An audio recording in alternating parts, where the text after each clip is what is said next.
개인정보 블랙박스 오근택입니다. 개인정보보호법 개정된 부분 곧 시행을 앞두고 있는데요. 개인정보보호법 개정이 많이 됨에 따라서 지침, 규정, 고시 부분들도 행정예고가 되어 있습니다. 그래서 오늘은 행정예고된 여러 지침, 규정, 고시들을 한꺼번에 정리해 봤으니까요. 끝까지 이 영상 시청해 주시면 감사하겠습니다.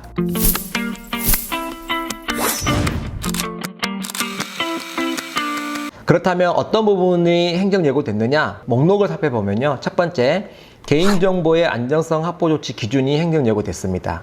이 부분은 저희가 영상을 이미 찍어서 올려놨기 때문에 저희 블랙박스 영상 확인해 주시면 도움이 되실 것 같고요. 자, 두 번째, 표준 개인정보 보호 지침이 개정이 돼서 행정예고되어 있습니다. 세 번째, 개인정보 처리 방침에 관한 고시, 이 부분이 개정이 돼서 행정예고되어 있고요. 네 번째, 개인정보 영향평가에 관한 고시가 개정이 돼서 행정예고되어 있습니다. 다섯 번째, 개인정보 처리 방침 평가에 관한 고시가 제정이 되어서 행정예고되어 있고요. 여섯 번째, 정보보호 및 개인정보 보호 관리체계 등에 관한 고시 부분도 개정이 되어서 행정예고가 됐습니다. 마지막으로는 개인정보 국외 이전, 운영 등에 관한 규정이 제정이 돼서 행정예고되어 있습니다. 이렇게 7가지가 지금 행정예고되어 있는 상태인데요. 여러분들이 사전에 잘 살펴보시고 연관이 있는 부분들은 미리미리 학습해 놓으시는 게 좋을 것 같습니다. 오늘은 7가지 중에 표준 개인정보 보호 지침부터 정보보호 및 개인정보 관리 체계 등에 관한 고시 내용을 정리해서 말씀을 드릴 거고요.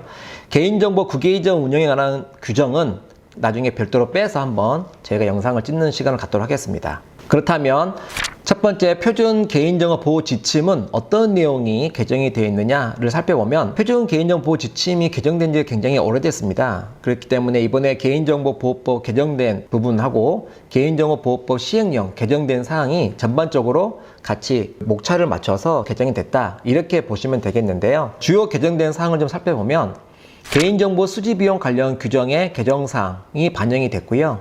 그 다음에 동의를 받아 수집하는 개인정보와 동의 없이 처리할 수 있는 개인정보로 구분해서 각각의 조치 방법을 제12조에 명시해서 개정을 하였습니다. 그리고 개인정보 유출 등에 관한 통지 및 신고 절차에 대한 기한이 시행령에 개정됨에 따라서 우리 표준 개인정보 보호 지침도 개정이 됐다라고 보시면 되겠고요. 그리고 개인정보 유출 등 신고 요건에 대한 내용에 대해서도 시행령 개정안을 반영해서 민감정보, 고유식별정보, 외부 불법 접근에 의한 유출이 발생했을 때 추가로 신고해야 되는 사항들이 개정안에 맞춰서 개정이 됐다, 이렇게 보시면 되겠습니다. 그리고 다섯 번째로는 개인정보보호법 안에 고정형 영상정보 처리기기와 이동형 영상정보 처리기기가 신설됐으니 이런 부분들이 추가로 같이 반영됐다라고 보시면 되겠고요. 여섯 번째로는 항공 촬영 등 이동형 영상정보 처리기기 촬영 방법의 특성을 고려해서 촬영 사실 표시가 어려운 부분에 대해서는 보호위원회가 구축 운영하는 홈페이지를 통해 공지하도록 하는 사항들이 추가적으로 개정이 됐고요.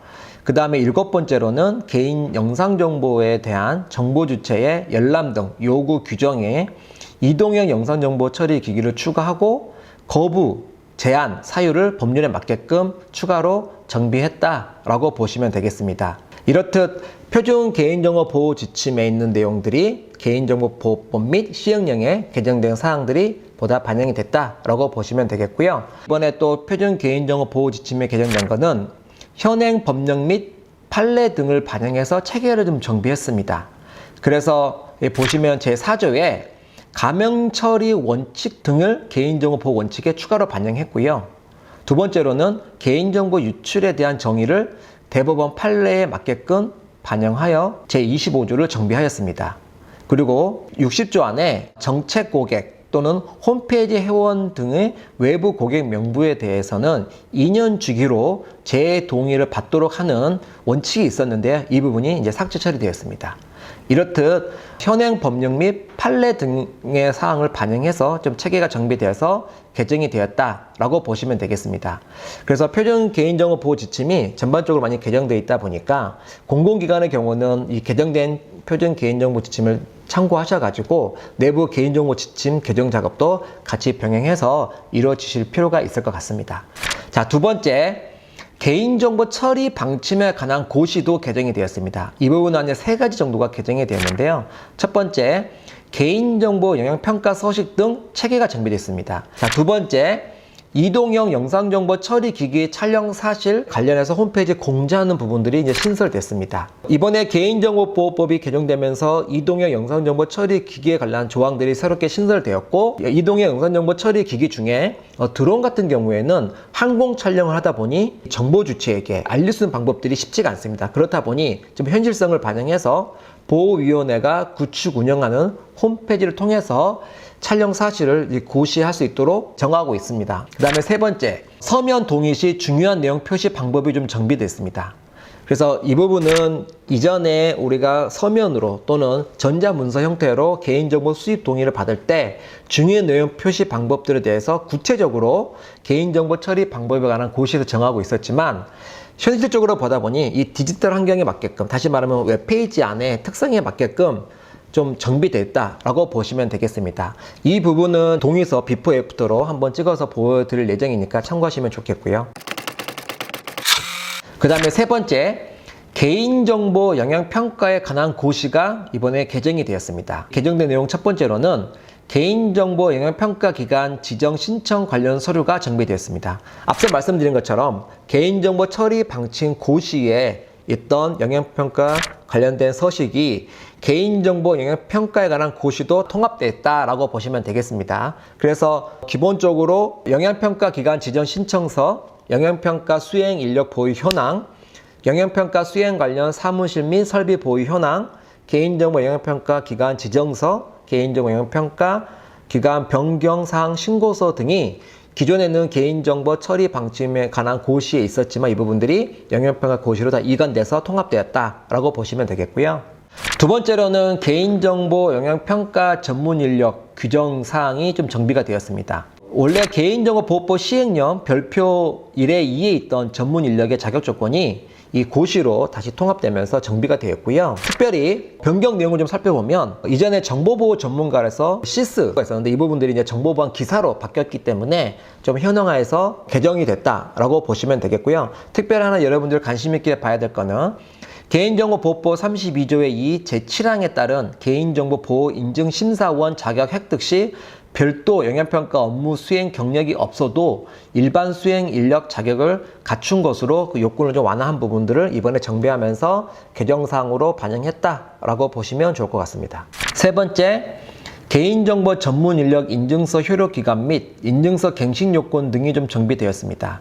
기존의 영향평가 전문 인력 인증서를 보유하고 계시는 분이나 개인정보 영향평가 전문 인력 인증서를 획득하고자 하시는 분들은 개정된 고시 사항을 좀 더 명확하게 살펴보실 필요가 있는데요.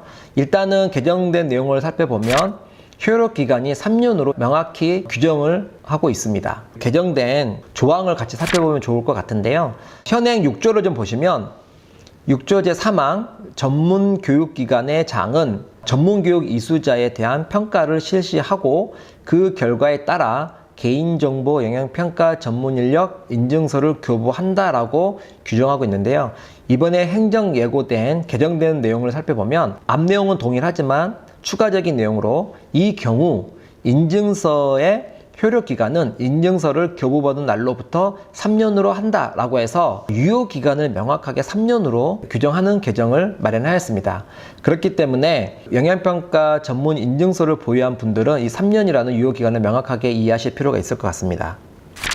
또한 제6조 사항을 보시면 각 호에 있던 내용들이 항으로 좀 정리되었다라고 보시면 되는데요. 개정된 제6조 사항을 살펴보시면 전문교육기관의 장은 사망에 따른 전문 인력 인증서를 교부받은 날로부터 매 2년이 경과한 자에 대해 계속교육을 실시하여야 하며 인증서를 교부받은 자는 자격 유지를 위해 인증서 유효기간 만료 전까지 계속교육을 이수하여야 한다라고 해서 현행 시행되는 그 사항 각 호에 있는 내용들을 항으로 옮기면서 중요한 포인트는 유효기간 만료 전까지 계속교육을 이수해야 함을 명확하게 행정예고하고 있습니다. 그 다음에 제6조 5항을 살펴보면요. 크게 바뀐 부분은 현행 고시에서는 이 5항 끄트머리 보시면 기존 인증서 효력은 정지된다고 되어 있습니다. 다시 말해서 계속교육을 이수하지 않는 경우는 인증서 효력이 정지된다고 되어 있는데요. 이번에 행정예고된 5항을 보면 정지된 내용은 아예 삭제하고 인증서의 유효기간을 인증서 교부받은 날로부터 3년으로 연장한다 되어 있습니다. 제가 생각하기에는 계속교육을 받지 않으면 이 인증서 자체가 효력 상실되는 걸로 해석이 될 것 같습니다. 그렇기 때문에 영양평가 전문 인력 인증서를 보유하시는 분들은 유효기간이 되기 전에 반드시 계속교육을 받아서 인증서를 계속적으로 유효기간 연장시키는 부분은 꼭 고려하실 필요가 있을 것 같습니다. 자, 네 번째, 개인정보 처리 방침 평가에 관한 고시가 이번에 제정이 되어 있는데요. 어떤 내용이 이제 고시를 담고 있냐 살펴보면 첫 번째, 처리 방침 평가 절차라 그래서 3조, 5조, 7조에 명확하게 정의하고 있습니다. 3조를 보시면 보호위원회는 평가 대상, 평가 기준, 절차 및 일정 등을 정한 평가 계획을 수립하여 평가 실시 30일 전까지 평가 대상자에게 알려야 하며 홈페이지 등의 평가 계획을 공개할 수 있는 내용을 담고 있고요. 제5조에서는 보호위원회는 평가 대상자에게 평가에 필요한 범위 내에서 자료 제출을 요청할 수 있으며 개인정보 처리자가 수립 및 공개하고 있는 처리 방침과 평가 대상자가 제출한 자료를 바탕으로 평가하여 그 결과를 평가 대상자에게 통지하여야 한다는 내용을 담고 있습니다. 그리고 제7조에서는 평가 대상자는 평가에 이의가 있는 경우 14일 이내에 보호위원회에 이의 신청을 할 수 있으며 보호위원회는 이의 신청 내용의 타당성 등을 검토하여 평가 결과에 반영할 수 있는 내용을 규정하고 있습니다. 이렇듯 개인정보 처리 방침 평가에 관한 절차 부분을 고시에 두고 있기 때문에 이 부분은 여러분들이 앞으로 준비하는 입장에서 좀 참고하시면 좋을 것 같고요. 두 번째, 평가위원회 구성 및 운영에 관한 사항을 제6조에 새롭게 이제 규정을 하고 있습니다. 내용을 살펴보면요. 보호위원회는 개인정보 처리 방침 평가를 위해 20명 이상 50명 이내에 개인정보 보호에 관한 학식과 경험이 풍부한 외부 전문가로 평가위원회를 구성 운영할 수 있다라고 해서 제6조에 규정하고 있는데요. 앞으로 개인정보 처리 방침 평가는 평가위원회를 통해서 평가가 이루어질 것 같다라고 우리가 예측해 볼 수 있을 것 같습니다. 자, 세 번째, 평가 결과의 활용 부분입니다. 제8조에 규정하고 있고요. 어떤 내용을 담고 있냐면 보호위원회는 평가 결과 개선이 필요한 경우 법 제61조 제2항에 따른 개선 공고, 법 제66조에 따른 결과 공표를 할 수 있다라고 제8조에 규정하고 있습니다. 그 말인즉슨 개인정보 처리 방침을 평가해서 개선이 필요한 기업 같은 경우는 법 제66조에 따라서 결과를 공표할 수 있다라고 했기 때문에 우리 기업이 개인정보 처리 방침이 미흡사항이 많으면 공표될 수 있으니까 기업은 이 신뢰성 입장에서 여러 가지 또 불이익을 받을 수 있기 때문에 이 부분을 우리가 유념하고 이 조항을 살펴봐야 될 것 같고요. 또 하나 이제 그 8조 제2항 3항을 보면 보호위원회는 평가 결과 우수한 개인정보 처리자에 대해서 포상할 수 있으며 우수 사례를 홍보하거나 컨설팅 지원 등에 활용할 수 있다라고 규정하고 있습니다. 상대적으로 이제 개인정보 처리 방침을 우수하게 잘 작성한 개인정보 처리자에 대해서는 포상할 수 있는 혜택도 누리게 하겠다라는 조항을 담고 있는 것 같습니다. 이제 마지막으로 정보보호 및 개인정보 보호 관리 체계 인증 등에 관한 고시 개정 사항을 좀 말씀을 드리도록 하겠습니다. 첫 번째로는 인증 기준 현행화 및 체계를 정비했다. 별표 7에 있는 인증 기준이 정비됐다. 결국 개인정보보호법 개정 사항을 반영해서 이 인증 기준에도 적용시켰다라고 보시면 될 것 같습니다. 그래서 정보보호 및 개인정보 보호 관리 체계 인증 기준이 변경돼서 곧 안내된다고 제가 알고 있는데요. 일단은 고시도 개인정보보호법 개정사항을 반영해서 이번에 별표 7에 있는 인증기준도 현행할 예정이다 라고 보시면 좋을 것 같고요. 또 하나 이제 살펴볼 거는 개인정보보호법상 원칙을 중심으로 인증기준 좀 체계가 정비됐다라고 보시면 되겠습니다. 그래서 구체적인 내용으로는 이제 세부적인 점검사항 기술한 인증 항목 중에 개인정보 표시 제한 및 이용시 보호 조치 이 3.2.3에 있는 내용을 삭제했고 응용 프로그램 접근 2.2.3, 업무 환경 보안 2.4.7, 감염정보 처리 3.2.5 항목 하위로 이 세 항목으로 분산 이관해서 좀 체계를 정비했다라고 좀 보시는 게 좋을 것 같습니다. 지금까지 저희가 이제 행정 예고된 지침, 규정, 고시들을 살펴봤는데요. 사전에 꼼꼼하게 살펴보셔서 법 시행됨과 동시에 좀 불이익을 당하지 않도록 각별히 유념해 주시면 좋을 것 같습니다.